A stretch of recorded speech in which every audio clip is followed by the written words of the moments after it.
oh, well, we did this because, it's their culture. They don't have to move out. But really, you just want to cut costs. Like, don't bullshit me. Don't lie about it. We know why you did this. Stop making excuses and fix it. Yo, so unfortunately, it looks like Activision Blizzard isn't the only gaming company under some severe investigation by a major government. And it's kind of sad to see how deep this stuff actually kind of seems to run within the industry as a whole. So, you guys have probably heard about a lot of the allegations against Ubisoft in the past. Most of those allegations had kind of been relegated to senior level employees and not so much as like a cultural attack in the same way that it was against Blizzard. However, we now have the government of Singapore actually doing a full investigation into Ubisoft. And of course, they haven't come out and said that they are responsible for a lot of the things that they're alleged of doing, but some of the things that they're alleged of doing are very, very similar to Activision Blizzard's lawsuit claims. And so I thought it would be very valuable to kind of go over this and talk about a lot of the things that happened. So I suppose I should give a content warning for sexual harassment because some of the things talk about some sexual harassment. So just a bit of a content warning. Yeah, so let's just go ahead and read the articles. So what I'm going to do first is I'm going to read this the Straits Times article, which just talks about Singapore's investigation into the Ubisoft's Singapore office. And then I am going to go over a lot of the allegations that were kind of levied against Ubisoft by its employees, which go past the Singapore office, but just to help give some insight into why this stuff is kind of talked about and why the Singapore government has decided to investigate. So basically this was posted 2 days ago. I don't know the exact date that the Singapore government decided to start investigating, but it must have been around this time. So last month, video game news site Kotaku published reports about sexual harassment and workplace discrimination at Ubisoft Singapore based on interviews with over 20 current and former employees at the studio.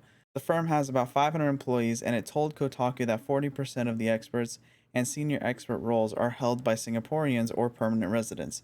So let's talk about some numbers here, okay?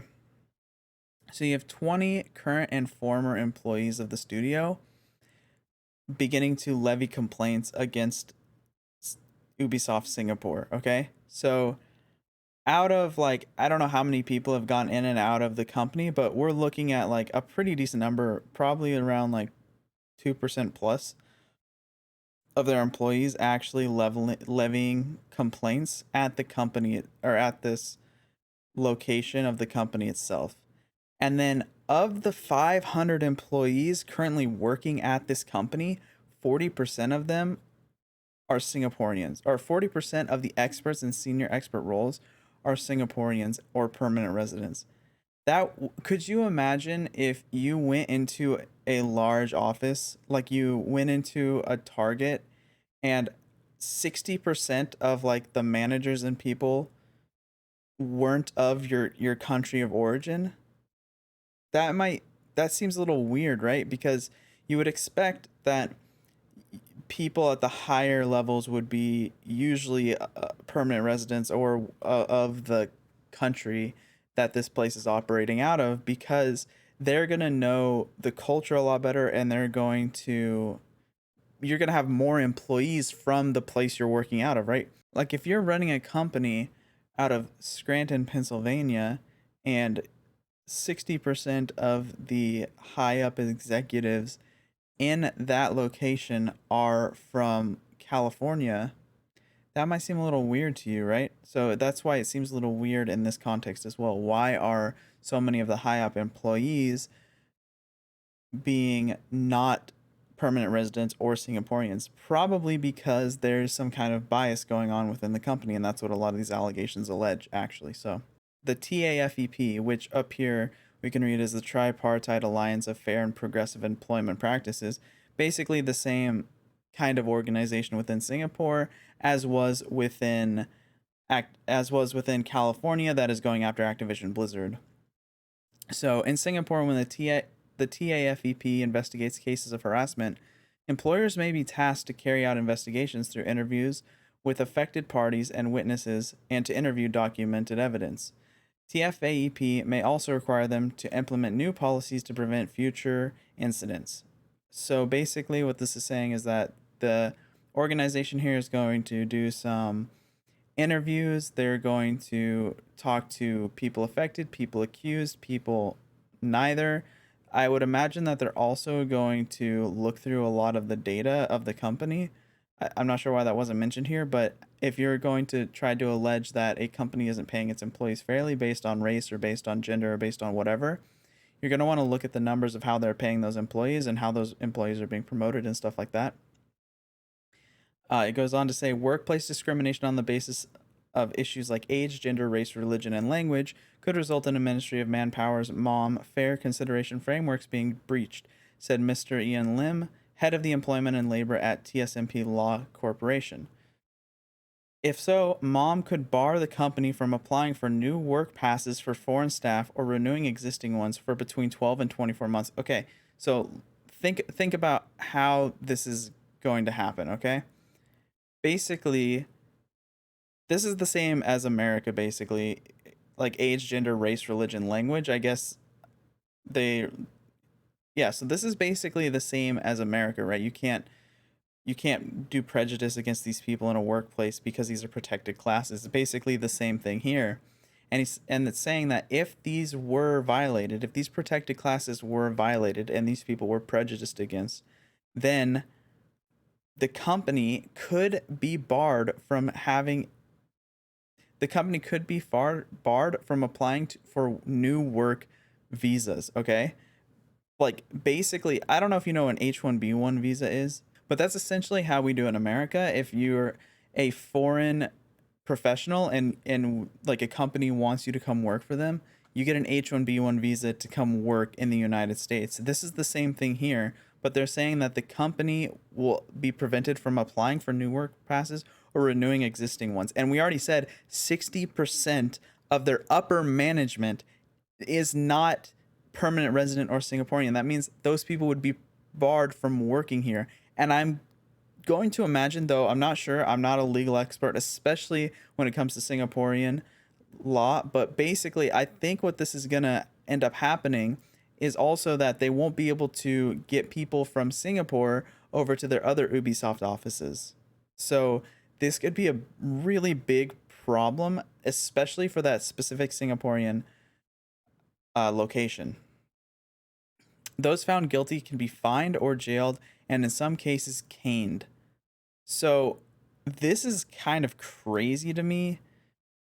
But so basically, if it comes out that the people did participate in sexual misconduct of any kind, then they're saying that they're going to be fined and jailed, which is pretty much what you might expect from the US. Like if you're jailed, or like if you're committing sexual harassment, you go to jail, or if you're a company participating in sexual discrimination, you're going to be fined. But apparently they can also be caned in Singapore, so they're going to be struck multiple times with like a stick, basically. I don't know how common this actually is, but that's pretty extreme. There could also be legal recourses under the Protection from Harassment Act for sexual misconduct, as well as workplace bullying. So basically, a lot of these allegations could fall under either of these things, as well as being against these protected classes up here. So there's like a lot of different legal acts and laws going on here that could be used against the company in these circumstances. There are two routes. The civil one involves legal action like suing the accused for damages or requesting a protection order. The criminal route needs a report to be filed with the police. Criminal penalties include fines and jail time. So I don't know. Yeah, so this is probably true for every single possible case that there is. So you could either, get money back and have some kind of protection from the company, or you can have individuals jailed and fined. And I don't know if there's any kind of overlap here. I imagine that there is, where like you could have the company give you money back for the damages that they caused and be fined, and then the individual is sent to jail that did the misconduct. Like, I feel like there could be some overlap here between like the things that are happening. Mr. Singh said companies should report sexual harassment allegations to the police for investigation instead of handling it internally to circumvent any situations of conflict of interest. So basically, he's saying, yeah, sometimes the HR is only there to protect the company. They're not necessarily there to protect the employees, and that's unfortunate. So just come directly to the police or come directly to the TAFEP, and so that'll help prevent this situation where you have HR not doing anything about these allegations. Ubisoft Singapore said it invested into a dedicated learning path to support Singaporeans and help staff take on leadership opportunities here. I don't know when this was, but clearly it's not working if 40% of your upper management is that's all that those are the only Singaporeans and permanent residents that there are within the company. So clearly this is, at least from my perspective, looks to be kind of a facade. They're putting on a charade to make it look like they're doing what they need to be doing, so people stop like hounding them. But clearly this is a problem. Ubisoft Singapore has also pledged to Singapore Women in Tech government initiative to increase gender diversity and provide management opportunities for more women, who now form around half of the studio's leadership. So if women actually do form about half of the studio's leadership, that would be fantastic. Of course, that doesn't absolve them from any of the other sexual wrongdoings that they did before, like, you know, if they discriminated against women for pay, if they discriminated against them for promotions, if they sexually harassed them. Of course, this doesn't absolve them of that. But this in itself is at least one small good thing that the company may have done in like this whole host of problems that they have kind of set up in this situation. All right, and now we're going to go look at the allegations as they stand, and this is a pretty long article here, so I highlighted what's I felt the most pertinent information, and I'm just going to read that. Ubisoft Singapore has always been kind of known internally to be one of the worst Ubisoft studios in terms of culture, said one former developer at the publishers of Assassin's Creed and Far Cry. People would visit from other studios and be like, what the fuck is wrong here? So this is similar to Activision Blizzard in the sense that they had people or like kind of teams that were known for being bad. You had the WoW team and their entire Cosby suite. So now you have like this entire studio that's like, that place kind of sucks, which is not looking good. Like if as a company, it's hard for me to imagine because I've never ran a company, but if you have a part of your company that has this perception from employees, to me that would signal that there needs to be an incredible shift in that studio if that is true. But again, I've never ran a company, so I don't know. But to me, that would be like a major red flag. Why would my employees say something like this? That just feels so wrong to me. Local talent would be trained up, jumpstarting a new game development revolution in Singapore and eventually taking the reins of a growing studio themselves. So this was the intention of what the company was meant to do. They were meant to, establish themselves there and then create a good starting place for local talent to help train them up. But we saw before, only 40% of their upper management is Singaporean. So it's already looking pretty bad for this like claim that was supposed to happen within the studio. Some say that hasn't quite happened. Ubisoft soaked up the government subsidies while not paying some local junior developers enough to move out of their parents' homes. Now, I know that there's like this idea that different cultures mean different things. So I think this mentions later on that some Singaporeans don't really move out of their parents' house until their late 20s.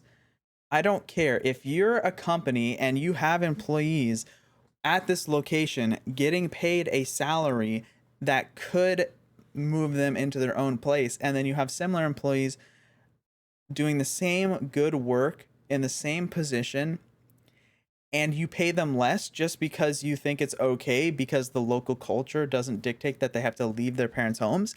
That is subversive. You're kind of lying, right? You're saying like, oh, well, we did this because, you know, it's their culture, they don't have to move out. But really, you just want to cut costs. Like, don't bullshit me. Don't lie about it. We know why you did this. Stop making excuses and fix it.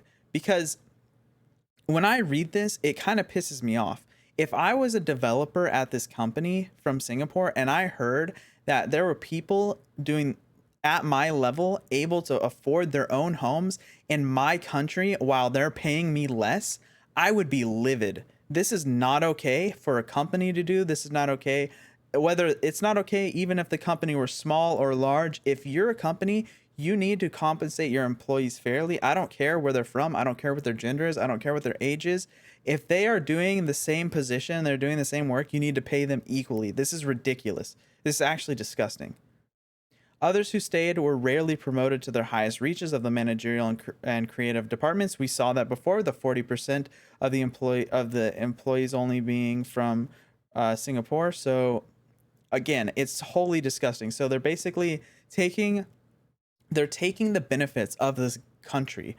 They put themselves in this country.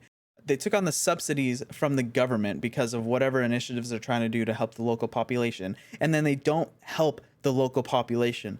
If you don't find that abhorrent, I need you to self-reflect a little bit and think about your priorities, because this company is basically, I mean, it's very predictable. The company is going to do whatever they can to earn a ton of money. They don't care what the repercussions are, of course. But the thing that goes outside of the predictability is the fact that they keep the same employees. The fact that they keep problematic employees in high positions of power. They only promote people from their like base in Canada, so French speaking and French people. They only promote those people while keeping the individuals who are from this country down. That doesn't in any way help costs. That's just pure nepotism, right? So I guess in a sense it's a little bit predictable, but you would expect that the company would want to do everything it can to make money, and that's why they took on these subsidies while not really caring if they follow the rules. But the fact that they keep on the problematic employees and don't promote the people they're supposed to keep these subsidies going is beyond idiocy. The de facto arrangement could even give Ubisoft Singapore the feel of colonial outpost in the country with a history of domination by European powers. Of course, you like think about it this way. So Singapore itself was obviously a major point for colonialism and imperialism. And think about how that looks. So you have this company come in, say that they're going to help your population, okay? Kind of like what Britain did to the Native Americans. They come in, they're like, we're going to help you. They set up all their stuff, and then they just exploit the country and the people for everything it has. That's why they're saying this. They're saying it's reminiscent of those kinds of times when you had, you know, white people sailing over the world and exploiting indigenous and minority populations throughout the world, pretty much. It's saying it's reminiscent of that. So that doesn't give it a good look, does it? It's basically saying it's this time of kind of, it's almost calling it racist in a way. They had 10 years to integrate, said one former employee. They just value the face of the company more than the actual employees. Okay, so they had 10 years. They had 10 years to build up employees and get them into managerial roles. 10 years is more than enough time for someone to go from a junior developer into some kind of managerial role. That is more than enough time. The fact that they haven't done this, I don't care. Their excuses, all of them are fucking lies. Whatever they say, unless what they say is, yeah, we fucked up, we like white people more, they're fucking lying, okay? Because this is absolutely ridiculous.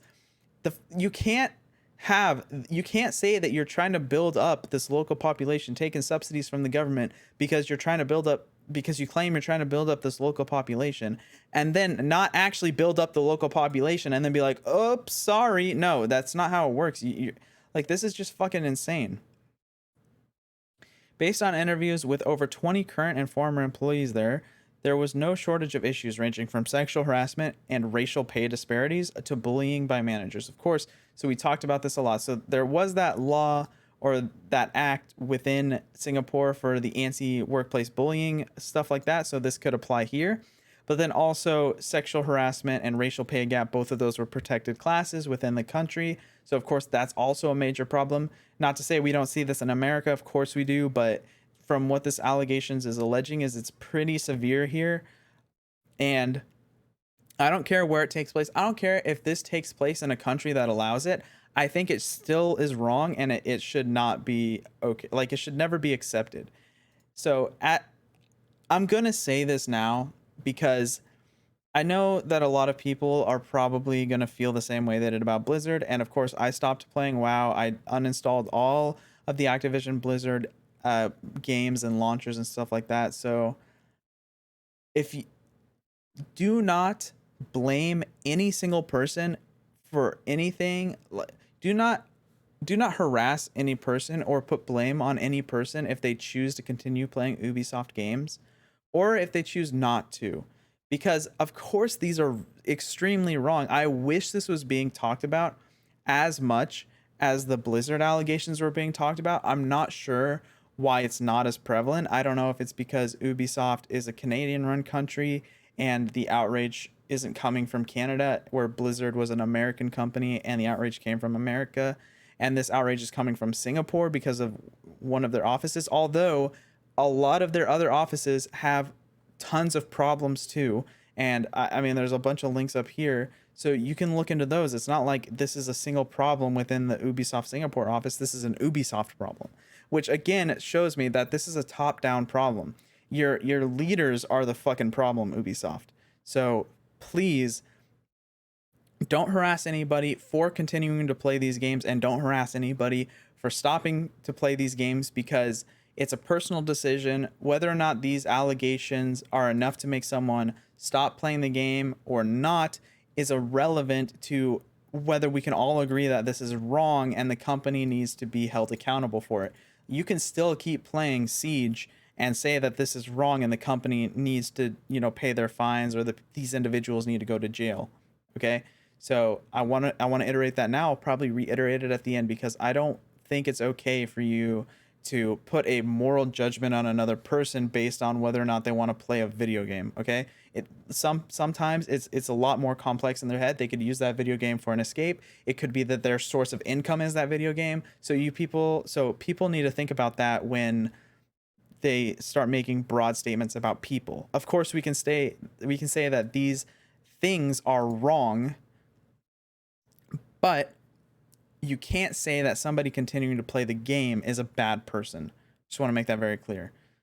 Many of those toxic working conditions happened under the leadership of Hugues Ricoeur. I'm not French. I don't know how to say that. The head was rotten, so the body was incapable of functioning properly, one developer said. This is pretty much what I said earlier. Like, it's a top-down problem.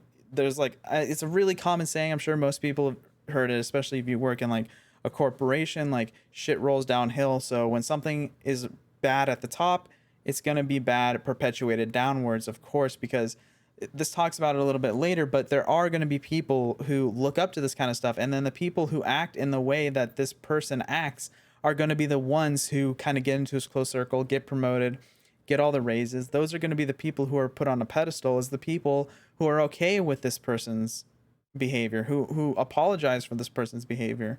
So again, it's not okay ever for any of these things to happen. And when somebody at the top is doing it, it kind of just perpetuates downwards. And that's why it becomes a cultural problem. That's what happened within Activision Blizzard. That's what's happening here. Ricoeur was eventually forced out of his role at Ubisoft Singapore last fall. This would have been good to the relief of many developers who spoke with Kotaku, but many were shocked to hear that he would remain at the company as production intelligence director in Ubisoft headquarters, now responsible for the operational matters on the publisher's AAA games, according to the link to his LinkedIn page. So there, Ubisoft, you can't do this. You can't remove him. You can't say, oh, we're removing him from the company, and then still have him working at the company and then just not disclose where he's working at the company and then people finding out on his LinkedIn page.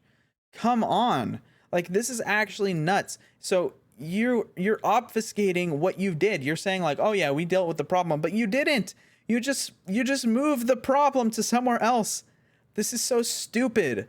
Ubisoft, just fire him. Just fucking fire him. Why is he still here? There's so, I guess, okay, let me preface that. Do a proper investigation.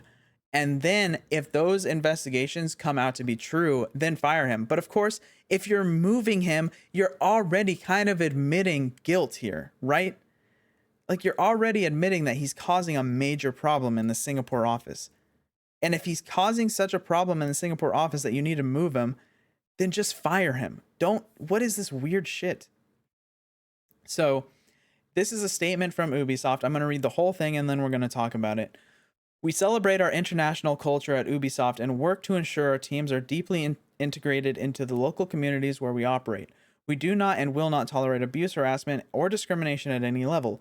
Ubisoft is proud of the studio culture that has been built over the last 13 years, with 35 nationalities and talent coming from a wide range of backgrounds. 40% of expert and senior expert roles in Singaporean or permanent residents. Our objective is to continue to increase Singaporean leadership through various programs, including a dedicated management learning path to accelerate the development of new leaders. Compensation is determined by role, responsibility, market practices, and performance.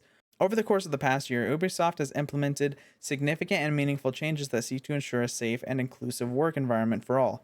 These have included trainings and more comprehensive procedures that allow our employees to bring forward concerns and claims and ensure they are investigated and dealt with in a timely manner. It's our hope that through our ongoing actions, all team members feel supported, valued, and confident in Ubisoft's ability to foster a culture of respect and belonging. For our most recent updates on our company-wide efforts to build a better Ubisoft, you can find a message from our CEO here. Ubisoft is a global company, and our offices and studios around the world are made up of diverse groups of people. We have a deep respect for local cultures and strive to create environments where everyone feels welcome and respected. Okay, so major problem number one. Work to ensure our teams are deeply integrated into local communities where we operate. We do not and will not tolerate abuse, harassment, and discrimination at any level. Of course, this wouldn't be a problem if this were true, because basically what they're saying, what the allegations are saying is these problems have been going on for a long time. You haven't dealt with them. Anytime anybody has gone to HR has kind of swept it under the rug, or the person has just been moved to another place. So you clearly don't give a fuck about any of this shit. All Ubisoft cares about is making money, and apparently there's some high up people who care about their friends, so they're letting them get away with a lot of stuff. Now, of course, again, this says 40% of active Singaporean roles are permanent residents, kind of contradicts this first part where they work to ensure our teams are deeply integrated with the local communities, because clearly they're not. Only 40, like, it would be one thing if it was 50-50. Like, that would still be bad, but it's not even 50-50. It's not even 50-50. It's like not even the bare minimum. Jesus Christ, dude. Our objective, and then, yeah, so our objective is to continue to increase Singaporean leadership through various programs. Yeah. Okay, so if this were true, then you would have done it. You had 10 fucking years to do this shit. It doesn't take 10 years for even someone from a junior level to go up to like a management or expert level, senior expert level. That's bullshit. You could have hired from other companies. I'm sure there are amazing programmers. I'm sure there are amazing experts in Singapore that you could have hired from outside of the company. So this is just a fucking lie. This is just, normal PR talk. Like, this doesn't piss me off as much, except for this part that says they seek to ensure a safe and inclusive work environment for all, because obviously that's not true, because HR doesn't, HR does fuck all when it comes to the complaints that are levied against them. And we'll look at a statement from Ubisoft later on in this article where they basically say, like, we're only going to investigate things that are brought up through HR. So it's like, if you even bring it up outside of HR, they're not going to investigate it. So this is just bullshit. We have a deep respect for local cultures and strive to create environments where everyone feels welcome. So not paying people the same amount as other people because their local culture says that they live at home longer does not show deep respect for their culture. I know that you think it does. I know that it makes you feel good when you're like, yeah, we're respecting their culture by not paying them as much, but really it's just you're just fucking assholes. All the people Kotaku spoke to for this piece were granted anonymity because they were either not authorized to speak to the press. What the fuck does that mean? Not authorized to speak to the press? So as a company, you're telling people they cannot talk to the press? It makes sense in some respect, right? Like you don't want people to talk about your IP or necessarily internal affairs. But when you have something that's really bad, like sexual harassment allegations going through, you don't want to tell this to employees because this sounds like you're hiding something. So I guess it depends on the context where this was said, but to me it seems like they're talking about these allegations, which it just seems like the company's trying to hide stuff, or fear that speaking out of past employer might hurt their careers in the video game industry. This is horrible. I hate the idea that like whistleblowers, or these people aren't even really whistleblowers, they're just people speaking out against sexual harassment within the company, hurts their careers in the industry. It's true for every industry. If you talk about the wrongdoings of a company, it makes other companies less likely to hire you. It's unfortunate that that's the case. I wish it wasn't.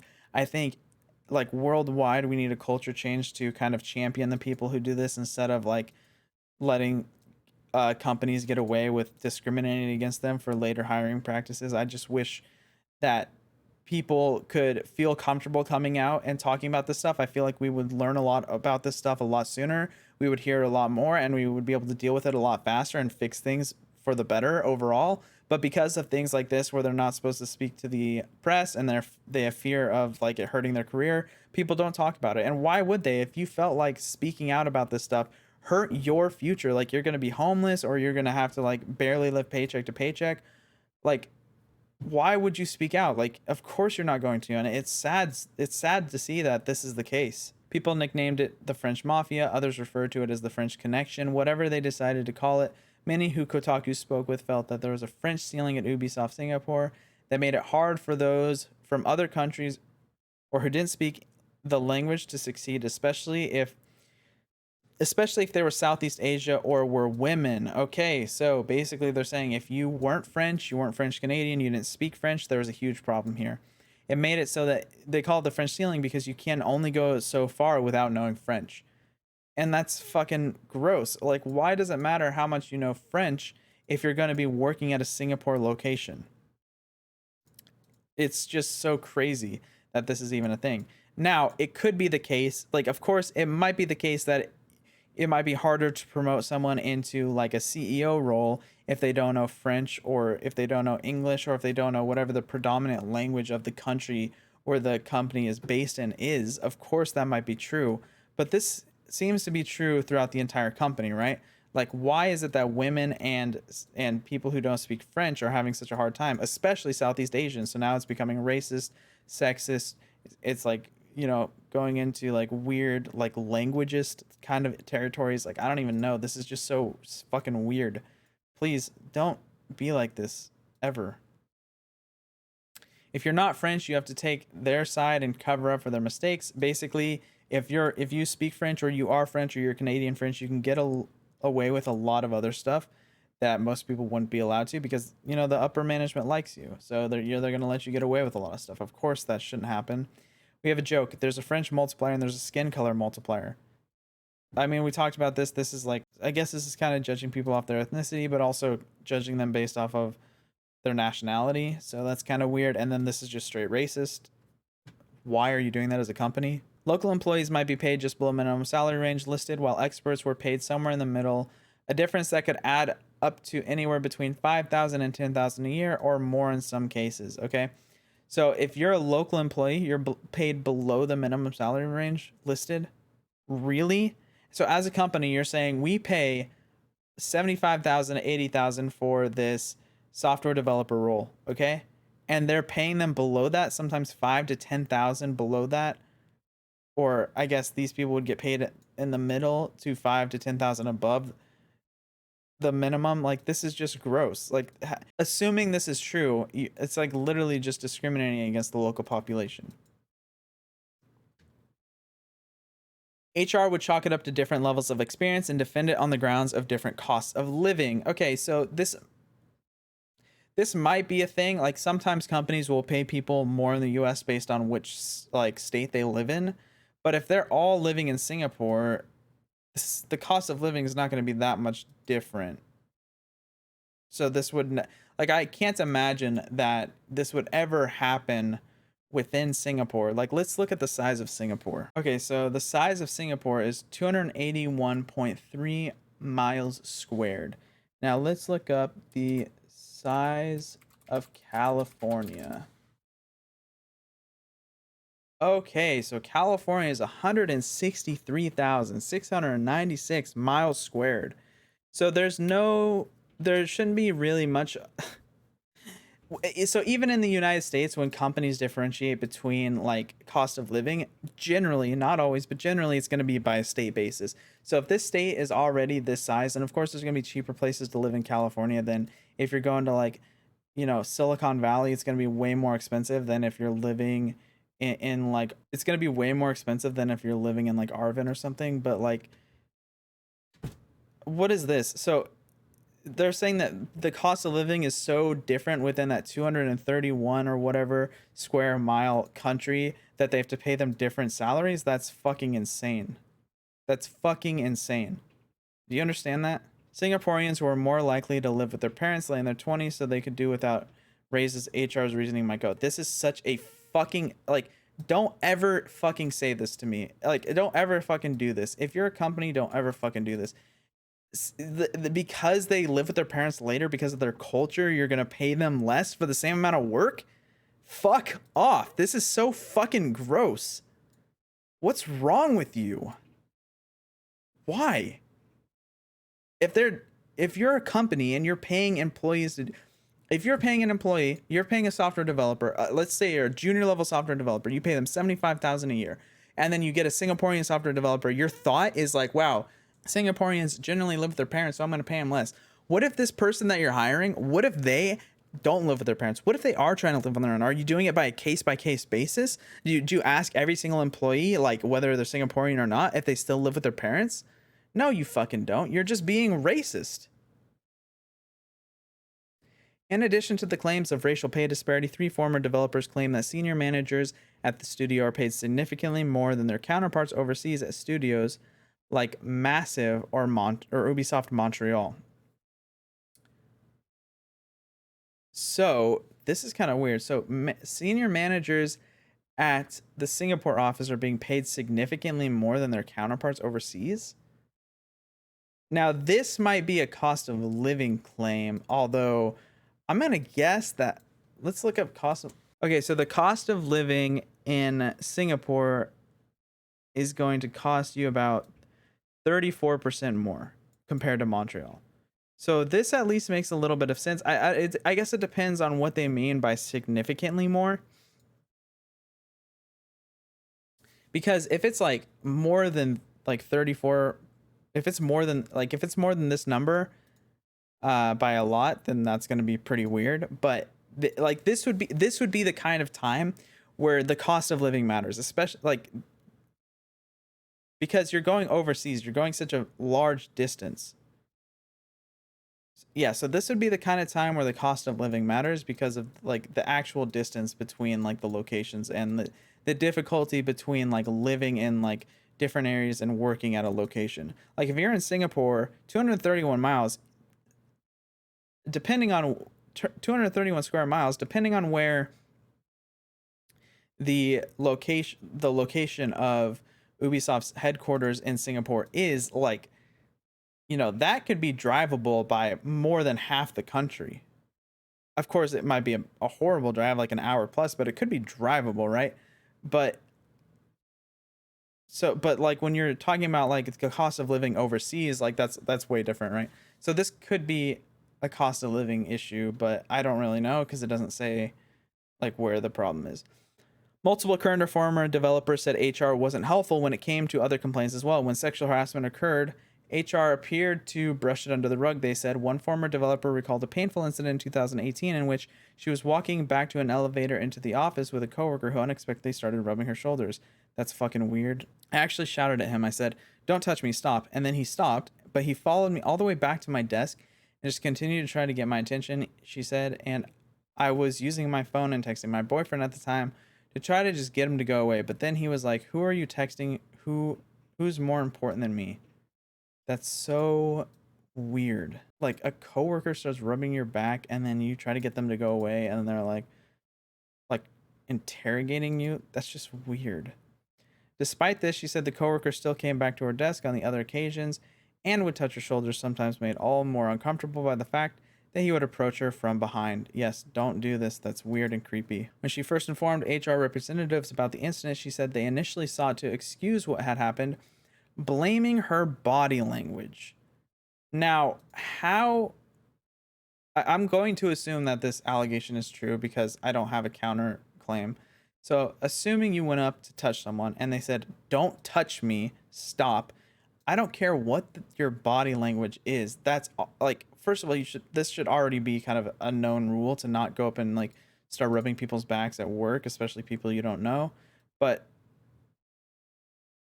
like, after she says, "Don't touch me, stop," and you continue to do it, I don't care what body language you give off. This is such a fucking, this is like victim blaming to the most extreme. Or miscommunication due to cultural differences. Again, I don't care what your cultural differences are.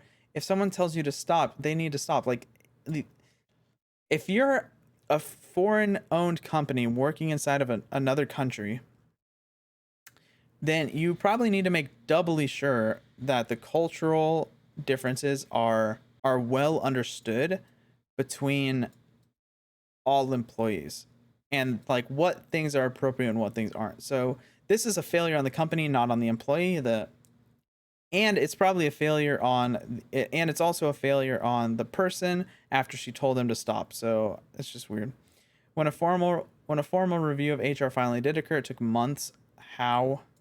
And it only resulted in a formal warning and compulsory cultural sensitivity training. So compulsory cultural sensitivity training should have already been being done by the company. Like, this is like something like, how long has this been being done by companies? 10 years, 15 years, 20 years? How long has this been doing? Like, compulsory cultural sensitivity, gender sensitivity, like all that stuff. Like, you need to understand, like, or like compulsory sexual misconduct training, like all of those things like are standard. Like, this doesn't need to wait for something to happen. This is like a preemptive thing. Once something's already happened, this is too late. This is to stop things from happening. When something happens, this is too late. So it's a good thing that they started doing this, but like, this should have already been happening.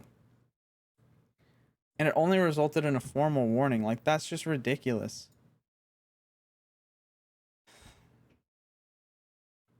She later appealed that decision by HR. However, he was eventually moved to a separate building. The entire process took roughly 9 months. Jesus Christ. And while the former developer said it resulted in a new formalized email reporting system for similar complaints and mandatory sexual harassment training. So these are good things that should have already been done. These should have already been in the company. It still felt like an uphill battle to change the bro culture in the so this sounds very familiar to the frat boy culture, right?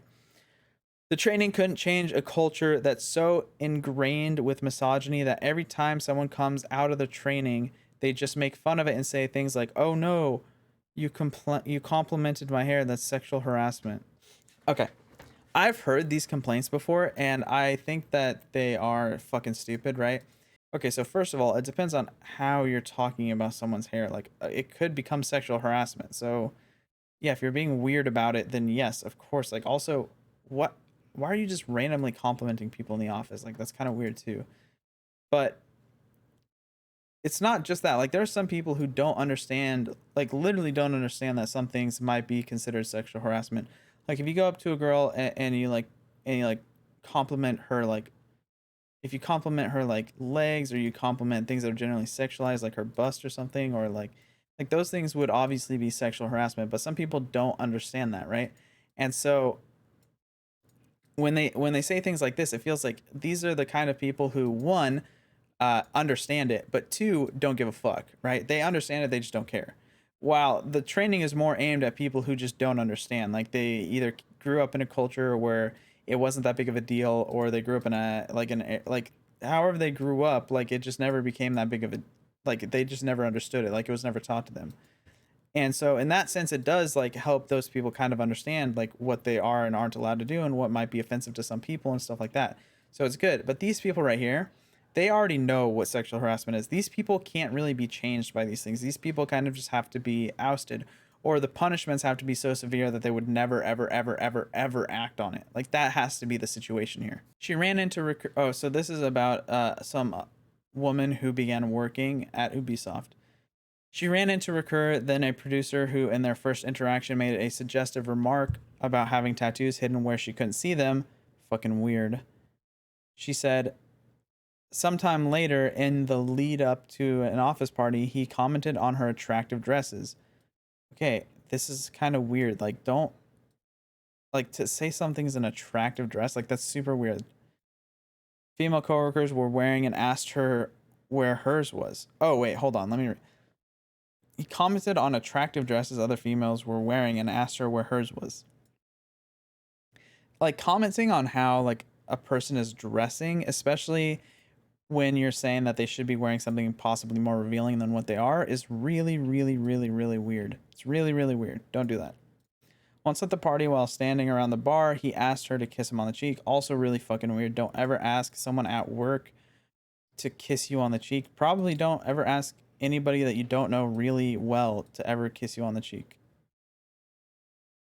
I was too shocked and awkward to properly respond. Yeah, I mean, like, this dude is like, Recur is like the, like, I think he's like the head of the Singapore office. Like, so of course, like, this would be anybody's response. Like, I mean, like, this would just be so fucking bizarre. Like, I don't even know how I would react if some like high up guy was like, yo, kiss me on the cheek. Like, that'd be so fucking crazy. I'd be like, what the fuck? I couldn't shoot him down because by this point I knew who he was. Exactly. Like, he's too high up where you can't just say no, because like it's going to be bad for your career. There was only one other individual at Ubisoft Singapore who outranked him. Okay. So I guess, so he wasn't the exact head of the Singapore office, but he was really damn close. I attempted to laugh it off and told him no, trying to stall until drinks were up. So this is like a tactic.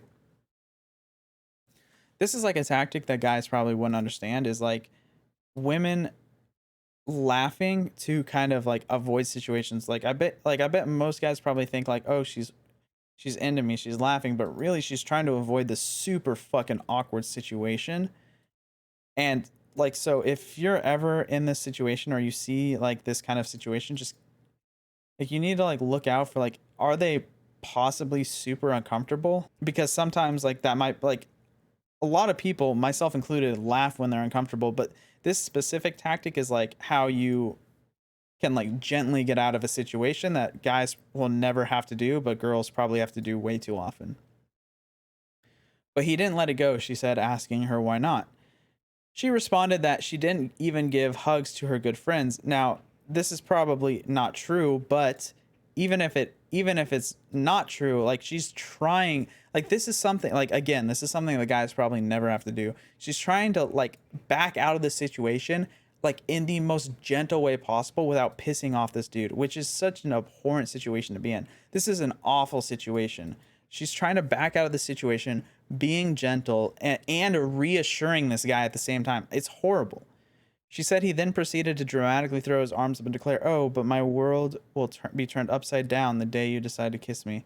Like, this is so weird, dude. This guy's a predator. This guy's a hardcore predator. A friend intervened and she was able to escape the situation, but the experience cast a shadow over the rest of her time at Ubisoft Singapore. Of course, this would cast a shadow over like my whole life. Like, this is so weird and bizarre and crazy. Like, that's so wrong.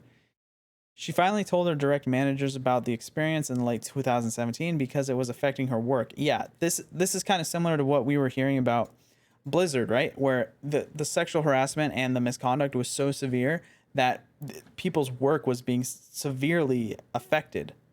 So I definitely believe this. Like, I definitely believe that the stress of this would severely affect her work. While she did not report the incidents directly to HR because of the lack of trust and fear for repercussions, this is also, I feel like this is actually kind of common. Like, you hear a lot of stuff about like HR not helping people, especially when reading stuff like this. But you always, like, always report things to HR. You always need to report things to HR, because if anything else, even if they don't help you, even if they tell you to like get bent, like, it still is a paper trail that you can have. Like, keep the email yourself, CC like your personal email, whatever you have to do. Just, it's so important that you keep a paper trail for these allegations, because I don't have like any statistics on this, but I'm willing to bet that most of the time HR will help the employee. Most of the time, like, HR and companies will fire these people. It's just like these crazy situations where the misconduct is so ingrained in the company that it doesn't happen. Like, so please, please, please always report to HR. Always keep a paper trail. Always do that. You're protecting yourself and possibly future people from this happening to. So in these situations, you do need to report it to HR, but you should take further steps to protect yourself. Document everything. Include yourself on emails, stuff like that. But just make sure, like, also when you're including yourself on emails, don't break company policy. Like, don't CC yourself to like company like secret things, or like something that could get you like fired. But with something like this, you need to keep a record of it somewhere. She said she later found out that her managers reported the incident on her behalf, but was unaware of anything HR might have done about it. So I believe this is actually the correct response from the manager, is to report it to HR on the behalf of the employee, because as the manager, this is actually something you can do too. So you can ask your manager to report to HR for you. And so the manager can report it to HR, and then now I think it's probably better that you report it yourself, but I feel like a manager is probably obligated to report an incident if you tell it to them. I don't know that for sure, but I feel like that's probably the case. So, but the sad thing is that they're unaware of anything HR might have done about it. So it appears in this case HR did nothing, but I think in most cases HR would help. Ricoeur was promoted to head of the entire studio. Okay, so he was actually the head of the studio. I was right, but this is just crazy. So after you report an incident about this guy, there's a lot of allegations against this guy. There's been multiple investigations into him, like shoddy HR investigations from the company, and he still gets fucking promoted. When comparing Ricoeur's management style to that of the predecessor, Olivier de Rotolier, one current developer said it was like replacing a velvet glove with an executioner. Now, that's just so sad. Like, the guy before him was apparently really good. Well, he called it a velvet glove, so he's like very gentle and knows what he's doing, kind of stuff like that, to an executioner. Someone who's just gonna go crazy, break shit, like chop heads off, like metaphorically. So now this is another person. I was warned when I first got there not to get on his bad side. That he's very vindictive and petty. Get on the wrong side of Hugo's and you'll be disappeared. They said anyone who voiced doubts about the project or other concerns about the studio, about how the studio was managed, would be iced out of meetings and see their career prospects killed. This is just, why? It's so sad. Like, that if you speak up your opinion, no company should ever work this way. Any company, let me tell you how companies actually should work. Okay, so if anyone on your team sees a problem and they voice that problem, the management should then take that problem, assess like every aspect of it, and then come back with a plan to like deal with that problem. You shouldn't be iced out of meetings. You shouldn't have your career prospects killed. It's always good to have every single person on the team with the ability to talk about the problems that exist on anything, even if it's management style. Of course, a good manager will want to know what they're doing wrong so that they can do it better. A good manager will want to have like employees who give them good feedback so that they can improve their management style, so that they can get more efficient, like they can get more efficient return. Like, this is going to sound kind of like bad, I guess, but so they can get more efficient returns on their employee. Like, if I'm an employee and my manager is doing something I don't like, and I tell him like what I don't like, why I don't like it, and what I think could improve, I'm going to be happier. He's going to know how I feel, so he's going to be able to like engage with me better. And while I'm happier and and he's engaging with me better, I'm going to do better work. That's how this is kind of done. That's why most companies aren't like this. Most companies, it's not like you bring up a problem and you're iced out of meetings and your career prospects are killed. That's not how successful companies are run. Although I do understand that Ubisoft is a successful company, but it appears like this is becoming a major problem. Where we read earlier that a woman's like work was severely hindered, and we can look at Activision Blizzard and see that a lot of their work was actually hindered, and it created a very bad game. So it could be that the future of this company is looking very bad if their employees are feeling this kind of bad pressure.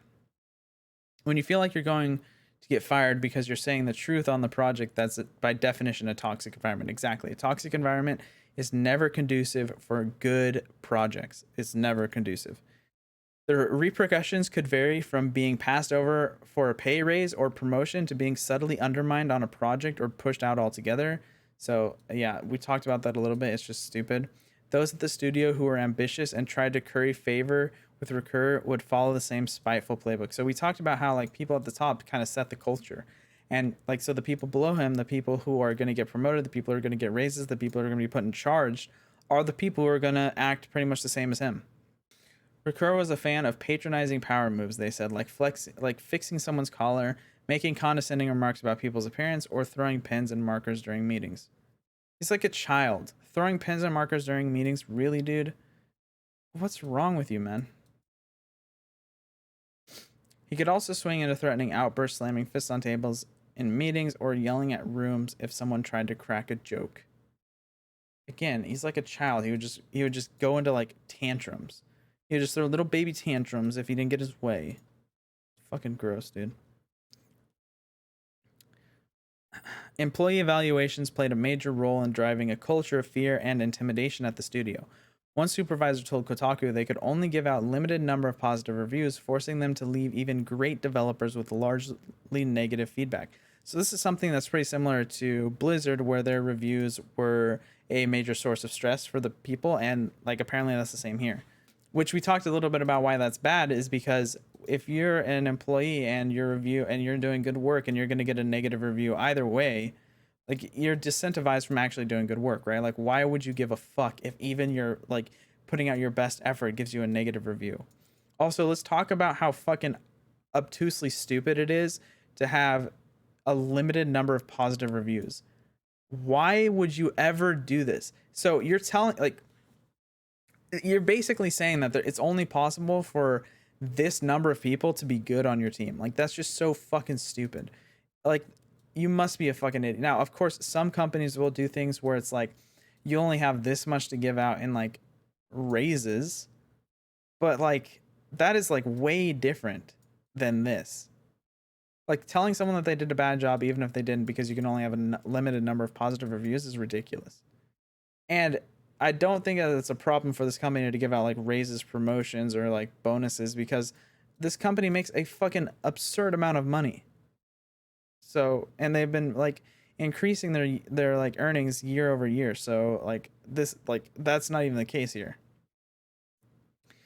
It always felt like you were fighting for your team just to give them what they deserved, trying to make sure that they got at least some recognition for the stuff that they did. Like that's so sad. Like trying to fight to give your team recognition is just the worst thing you could possibly have inside of a company. Rather than a mix of things you were doing well in areas that needed improvement, the evaluations were largely lists of weaknesses and failures. Like, it's so weird. Like, they would never tell you what you did well. Like, that's just weird to me. Hugo's was open in saying that everyone was replaceable and should all be thankful to be there. The developers were treated like resources, not people. So this is clearly a problem. So it might be true that people are replaceable, but you have to think if there's a lot of things that go into replacing an employee. Okay, so one, an employee has to learn has to learn a lot about the company. When you first bring in an employee to the company, there's a lot that they have to learn, right? They have to learn about like any kind of like management structure that there is, like who they report to. Like they might have to learn about like subject matter experts, like who they go to for different problems. They're going to have to learn about like the different projects and how they interact with each other. Or like if they're a programmer, they're going to have to look at a lot of the code base to figure out how that works. They might be using different practices than the programmer or like designer or artist is used to. So if they're using different practices or different programs, they're going to have to learn those programs. And so, I mean, either way, they're gonna have to learn a lot, right? Like structure, actual work that's been done, what needs to be done. Like there's a ton of stuff that you have to learn. And then, you know, you can't just neatly pull someone out and then like fit someone into that slot. Like the person you pull out and the person you fill them with is not going to be the same. Like there's going to be a lot of like movement that needs to happen for that new person to actually learn what's happening in the company and like be able to understand. So anytime a company says that people, like everyone is replaceable, I mean, literally you could find someone to do the job, but would like there's a lot of like time and revenue lost in replacing someone, and you're never guaranteed that the person you're replacing or the person you're being like the person that you're doing the replacing with is going to be better than the original employee. Like that's never guaranteed. Like you don't know that for sure. So if you have a good employee, it seems to reason that you would tell them that they're a good employee and you would give them raises and promotions and stuff because you want to keep the good employees. It's not always that easy to find good employees. And like, so like not every, like literally they're replaceable, but there are some people that you don't want to replace, right? Like you could literally find someone to do the job, but they probably won't do it. They might not do it as well. And there's definitely going to be growing pains every time you replace someone. And you should all be thankful to be here. No, I don't think that anyone should be like thankful to work for a company. Like you, I mean, I guess, okay, so I don't know if you should be thankful to work for a company. I mean, you can be thankful that they gave you an opportunity, but you should never like pigeonhole yourself into a company just because you work there or they like gave you an opportunity, right? Like if a company is treating you like this, like you should leave. And I know that these actions, like telling people everything they did wrong and never telling them what they did good, kind of gives them like imposter syndrome and stuff like that. So I understand that, but if you're like a person out there and you feel like your company doesn't treat you well, then you should probably look for another job, especially if they're treating you as horribly as this place. Yeah, they're treated like resources, not people. Unfortunately, that's pretty much how every company treats its people. Not every company, I guess. A lot of companies do treat their employees that way because really what they're looking at is like investor numbers, right? So especially if they're like a publicly traded company, they just care about the return on numbers, okay? I feel like there's a pretty good episode of Explained about this where it talks about how like why this happens with publicly traded companies. But essentially it comes down to like short-term gains will usually do better for the higher up people. Some of these long-standing issues at the studio finally surfaced publicly after the first time last summer on August 14th, reported by Gamasutra. It detailed allegations of sexual harassment and toxic management at several Ubisoft offices, including the Singapore studio. It also included charges specifically aimed at Recur about inviting a female colleague to kiss him at a work party. Some of the Singapore saw this as an opportunity not just to investigate the accusations, but also for the studio to reckon more broadly with how things were being run and how people had been treated. So this has been going on for a long time, but it was reported on last year. Okay. So it's been in the public for a while, and now it's starting to come, these like allegations are starting to come to light to where the Singapore government as a whole is starting to learn about these things. And so now they're starting to do the investigation. The reckoning didn't come.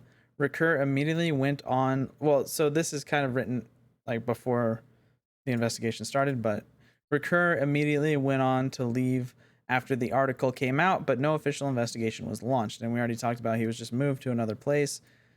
Disgusting.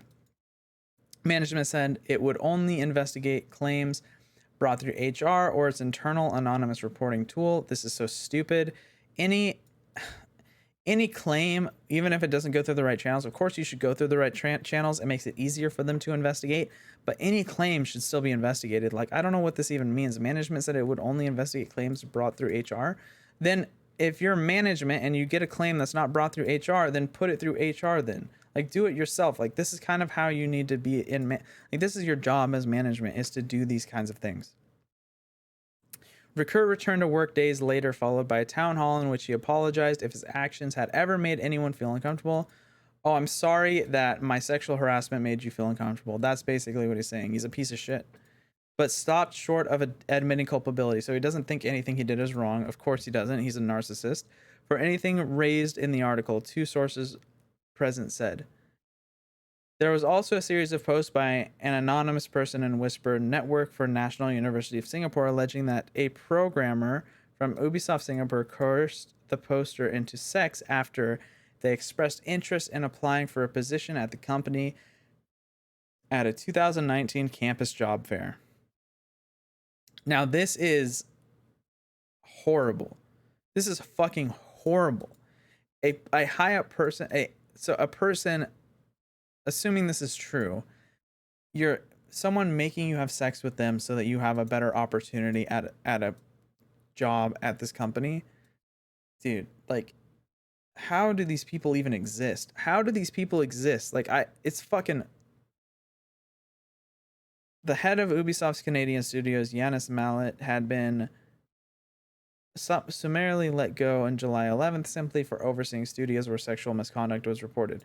So this guy was let go, but this other dude wasn't. I wonder why that is. I would love if there was like some kind of investigation into why this guy was let go but the other person wasn't. This could just be like the company. This could just be like the company scapegoat. Like, oh, he did it. Everyone else is fine. But yeah. A third-party HR firm called Wellness Associates was brought in to investigate the complaints and make an official report. In early October, the firm determined that there wasn't enough information in the anonymous NUS post to warrant action. I wonder if that's because of how they required the reportings to go, but also I don't know anything about this third party, so maybe they're really good, maybe they're not, don't really know. But this seems like a good kind of action, I guess, on behalf. But it does seem kind of like a way for them to kind of get out of any wrongdoing. They're like, oh, look at this third party, said we did good. Can't blame us. Nothing further was mentioned about Ricoeur until the following month when a newly appointed head of global studio operations, Virginie Haas, announced internally that he would be removed from his post as the studio's managing director. Okay, I think this is actually when he was moved. I think in the other instance, he was just gone for a couple days, but this is when he was actually moved. Ricoeur would be transferred back to his Paris studios that those in studio learned he would remain at the company despite his alleged conduct. Yep, of course, that's so stupid. One person described a November town hall meeting meant to discuss the news that followed as a shit show. 2 sources described Haas's response as defensive and said the meeting had strict time limits. Strict time limits? Like, I can see there being a time limit, but super strict time limits is kind of weird. That's kind of like what you do when you don't want to talk about it. Like, you set, like, you make your speech like a certain length, and then you give like just barely enough room for like one question or a couple questions, and then you're like, all right, peace, strict time limit, I'm out. It's like what you do when you don't want to answer questions. And it was bookended by threats of further leaks to the press. So any company that threats leaks to the press is obviously scared about what's happening, so that's kind of fucked. More cynical current and former Ubisoft Singapore developers predicted Ricoeur's seat would simply be filled by yet another white man from France or Canada because of that French ceiling barrier. In December, Ubisoft proved their skepticism was well-founded and announced internally that Daryl Long, so this guy took over, I guess. Currently, developers tell Kotaku that Long is an improvement, so I guess it's kind of good, but are still waiting for an end to the studio's alleged pay gaps and informal hierarchies. Yeah, so informal hierarchies being those like racial, gender, and like language divides, and then pay gaps, of course, being along generally those same lines. Those things need to be fixed. Many HR managers responsible for the mess are still at the company. Why? Why are they not let go? We have a saying at Ubisoft, you always have a second chance. Except for those people who were iced out of meetings and pushed off of teams because they had a differing opinion than Ricoeur, huh? Christine Burgess Kemard, then director of Ubisoft Worldwide Studios and Haas's predecessor, said in 2019 interview, we don't cut people's heads off if they make a mistake the first time. We'd give them a second chance. Yeah, but this dude This dude has had multiple second chances. He was, taken off for a day, investigated. I think he was investigated again, and then he was moved. And I think he still has allegations against him. So this dude's had like 4 or 5 chances now. It's time to let him go. Also, this has to be dependent on how severe the allegations are. Like if your allegations are severe enough, like there's no second chance. They love to say when you first join the studio, you either sink or swim. And it's like that's ridiculous, said one former developer. It's not. It's got nothing to do with sink or swim. It's got nothing to do with your ability to do your job. It's more about your ability to be able to deal with these people.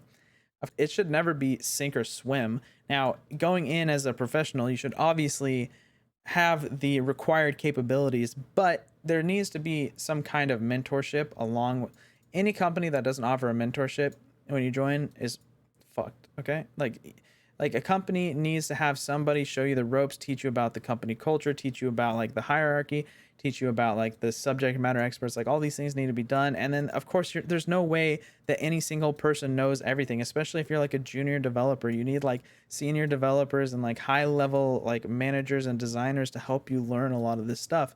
It's not that easy to just know everything. Okay. So you can't just go into your job knowing everything about everything that there is to know about like SaaS, about Git, about every JavaScript framework, about every single object-oriented language. Like there's no way that you could know every single thing about that. You can't just know everything about how to work AWS, so you can't know everything about how to work like Google Cloud platforms. You can't know everything about Azure. Like there's no way you could just know everything going into your first job, even going into your third, fourth, fifth job. It takes a lot of time to get this kind of knowledge that's like industry like wide. That's why developers and designers and stuff like that with like 5-10 years of experience can get these huge pay increases is because it's so hard to find people with that kind of knowledge. So,